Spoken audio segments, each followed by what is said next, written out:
Alors, derrière ce mot se cache plein de choses. Déjà, première question, est-ce que la retraite, c'est automatique, Sylvie Moinet? Pas du tout. La retraite n'est ni obligatoire, ni automatique. Il faudra bien faire une demande de retraite quand le moment sera venu. Alors, à partir de quand je dois m'intéresser à la retraite? Comment je dois m'y intéresser? Combien vais-je toucher? On va en parler, mais d'abord, voici un petit sujet sur la retraite qui peut vous faire sourire. Pour vendredi, c'est bien. La retraite, d'où ça vient? Le mot vient du latin trahere, qui veut dire tracter, et du préfixe re, qui signifie retour en arrière. En gros, quand on part à la retraite, on arrête simplement de tracter notre travail jour après jour. Fini la vie active, place au congé payé à plein temps. Mais soyons justes, c'est un repos bien mérité. En France, les premiers retraités de l'histoire sont les marins. En plus d'avoir un super uniforme, ces petits vénards ont droit à une pension de retraite depuis 1673 en raison de la difficulté de leur métier.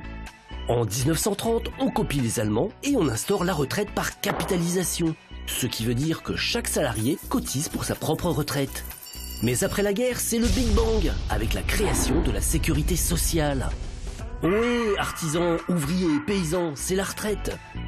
Ceux qui sont au boulot cotisent pour leurs aînés, c'est ce que l'on appelle la retraite par répartition. Mais comme on vit de plus en plus longtemps, le nombre de retraités augmente plus vite que celui des gens qui cotisent pour payer leur pension. De réforme en réforme, on repousse l'âge légal de la retraite, on augmente les cotisations, on diminue les pensions, mais le problème n'est toujours pas réglé. La réforme de notre système de retraite reste un sujet hyper sensible, car aujourd'hui en France, 23% de la population est concernée, ce qui est un record. À l'heure des économies, cette pension est régulièrement remise en question. Alors retraités, profitez-en! Une réaction, Sylvie Moinet, par rapport à ce qu'on vient de voir? Ça résume bien le sujet, on va dire. En précisant que ce que nous allons dire aujourd'hui, ce que nous disons maintenant, ne sera peut-être plus valable demain. Tout à fait. Parce que ça évolue constamment. On l'a vu très rapidement dans le sujet, mais franchement, de réforme en réforme, ça évolue. Une certitude, à partir de quand je dois m'intéresser à la retraite, Sylvie? Alors moi, je dirais qu'on doit s'intéresser à la retraite dès qu'on commence à travailler, puisqu'on doit s'intéresser à son relevé de carrière dès qu'on commence à travailler. Mais effectivement, on va s'intéresser plus précisément à sa retraite, on va dire à partir de 55 ans. Je reviens sur le relevé de carrière. Sandra, vous avez déjà fait un relevé de carrière? Non. Non, je ne sais pas ce que c'est. Mais justement, c'est quoi le relevé de carrière? Alors, le relevé de carrière, en fait, c'est le résumé de votre situation dès la première année d'activité jusqu'au moment de votre retraite. Toutes les périodes d'activité professionnelle, d'interruption comme le chômage, la maladie, le service militaire, toutes ces périodes-là sont répertoriées sur votre relevé de carrière. Comment je fais pour l'avoir, Sylvie, sur le relevé de carrière? Alors, c'est très simple. Il va falloir vous inscrire dans un premier temps sur le site de l'assurance retraite.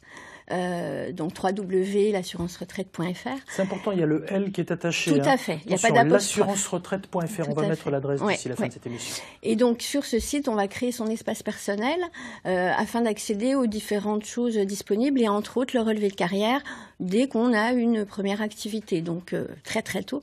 Et chaque année, ce relevé de carrière en fait va être alimenté par les employeurs et par les organismes, la caisse primaire, Pôle emploi, etc., de votre activité de l'année précédente.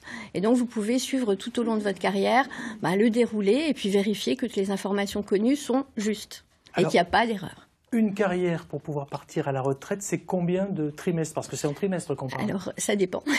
Ça dépend en fait de l'année de naissance de l'assuré, puisqu'il y a une évolution avec les différentes réformes, effectivement. Et aujourd'hui, on va dire qu'en fonction de l'année de naissance, il va falloir un certain nombre de trimestres validés sur le relevé de carrière pour pouvoir bénéficier d'une retraite à taux plein. Mais dès 62 ans, tous les assurés peuvent partir en retraite. Alors, c'est là où est la nuance. C'est-à-dire qu'on peut partir à partir de 62 ans, c'est l'âge légal de la retraite pour une carrière dite classique. Oui. On n'est pas sur une carrière longue, c'est encore un petit peu différent. Mais ce n'est pas pour autant qu'on va toucher sa retraite à taux plein. Alors, on ne va pas forcément la toucher à taux plein à 62 ans. On peut effectivement toucher une retraite à taux réduit si on n'a pas l'ensemble des trimestres requis.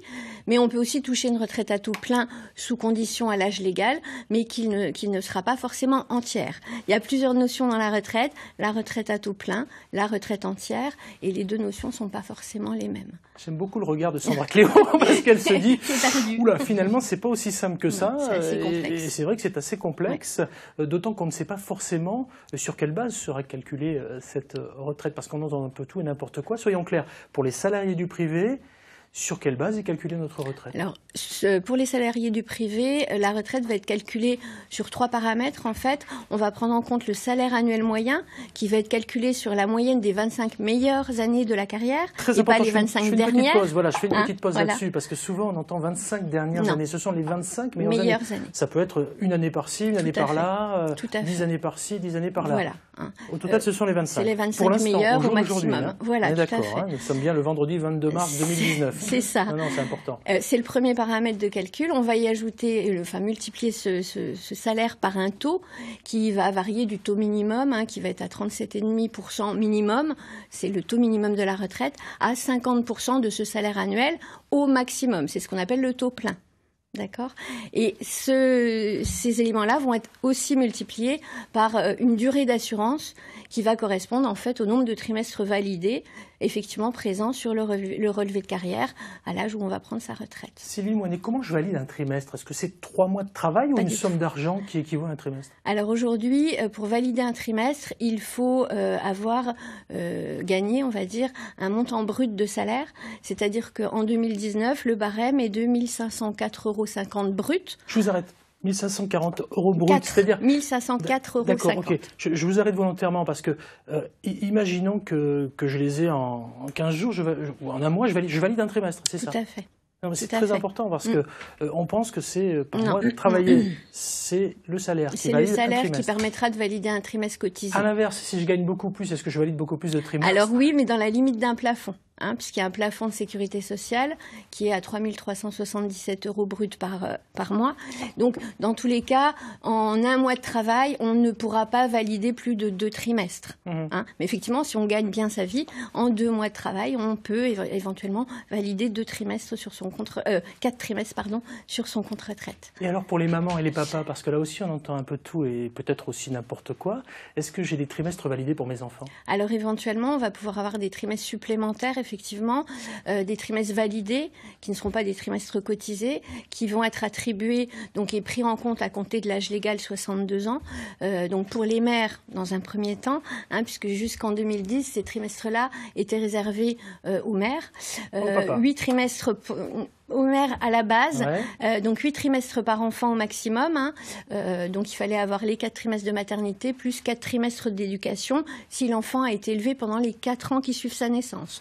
Et depuis 2010, il est possible de partager les trimestres d'éducation, donc les 4 trimestres d'éducation, entre les 2 parents, sous condition. Le père va devoir faire sa demande dans les 6 mois qui suivent le 4e anniversaire de l'enfant. Après, c'est trop tard, donc c'est très court.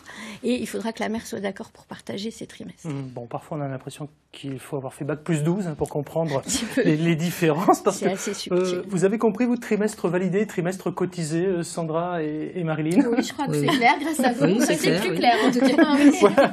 Non, mais c'est vrai que c'est pas forcément évident.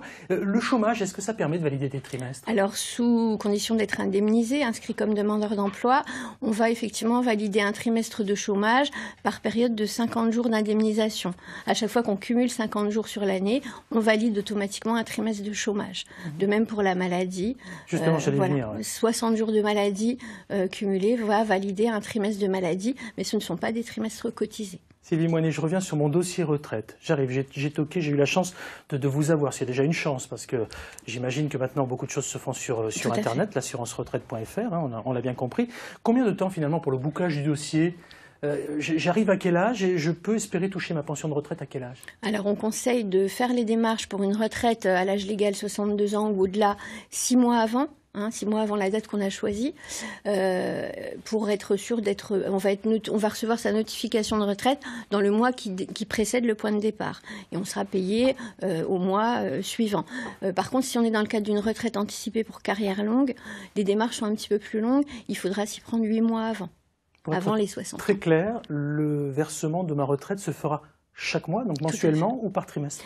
Mensuellement, à terme échu. C'est-à-dire au 10 du mois qui suit, vous êtes en retraite au 1er janvier, vous serez payé à compter du 10 février. On retrouve tout sur l'assurance-retraite.fr, hein, www.l'assurance-retraite.fr. Je le redis, ce qu'on a dit aujourd'hui n'est valable que jusqu'à aujourd'hui. Hein. Ça peut paraître idiot de dire ça, mais c'est très important parce que je sais que vous-même vous le dites au quotidien quand vous rencontrez les assurés que nous sommes pour les salariés du privé, encore une fois. Merci.